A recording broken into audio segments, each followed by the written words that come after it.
Bonjour à tous. Alors si j'arbore aujourd'hui ce look un peu particulier, une sorte de Joe Dalton qui aurait mangé un éleveur de bétail, c'est pour vous présenter le tout nouveau Lucky Luke qui s'intitule donc Un cow-boy à Paris.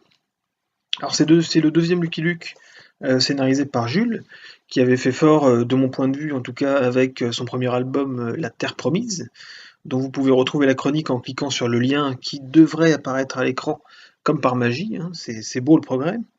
Alors, est-ce que ce cow-boy à Paris est aussi bon? Mystère et boule de gomme, histoire de réhabiliter une vieille expression.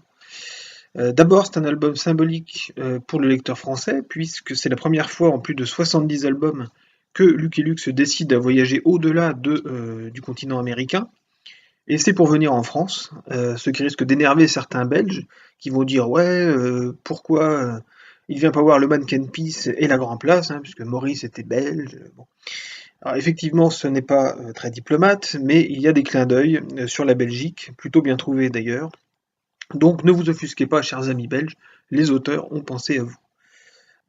L'intrigue est la suivante. Alors que notre héros ramène une énième fois les Dalton au pénitencier, il tombe en chemin sur le sculpteur Auguste Bartholdi, qui se promène avec non pas un cornet de glace géant au grand désarroi d'Avrel, vous vous en doutez, mais une main géante tenant une torche, élément de la future statue de la liberté. Leur rencontre aurait pu s'arrêter là, mais lorsque Lucky Luke apprend que le directeur du pénitencier où il a conduit les Dalton a horreur de ce projet de statue car il compte construire au même endroit une prison modèle, eh bien il décide d'escorter Bartholdi dans son dangereux périple à travers l'Amérique d'abord, et ensuite il est amené à voyager avec lui jusqu'à Paris pour surveiller la fin des travaux et l'embarquement du monument. On est donc en présence d'une histoire de Lucky Luke, somme toute assez classique dans l'esprit, hein, peut-être même trop, avec deux camps qui s'opposent et des sabotages en tout genre que notre héros est amené à gérer. Il n'y a pas de grosse prise de risque, mais l'efficacité est là. Jules trouve de bons gags et empile les références à la culture française. C'est pas le premier à faire ça, et c'est dans l'ensemble plutôt bien trouvé.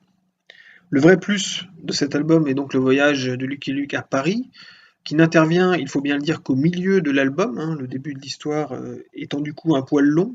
On aurait préféré le voir davantage en France avec un titre pareil.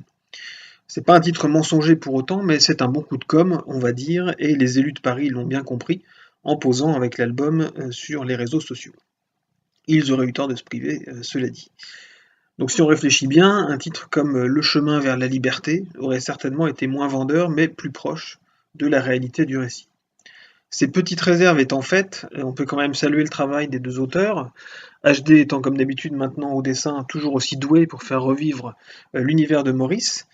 Leur deuxième collaboration est donc presque aussi réussie que la première, et même si l'album n'atteint pas l'excellence des meilleurs Lucky Luke, ce qui n'est pas facile, son voyage en France devrait laisser un très bon souvenir à tous les lecteurs qui sont déjà nombreux à avoir acheté l'album. Comme quoi le chauvinisme du bon, et pour le coup ce n'est pas un scandale car l'album mérite effectivement d'être lu. Merci de votre attention, à bientôt sur la Ribambule, ou ici pour de nouvelles vidéos des collègues et de moi-même. Et comme l'a si bien dit Herbert, je lui laisse donc le dernier mot, vous pouvez acheter cet album sans réfléchir.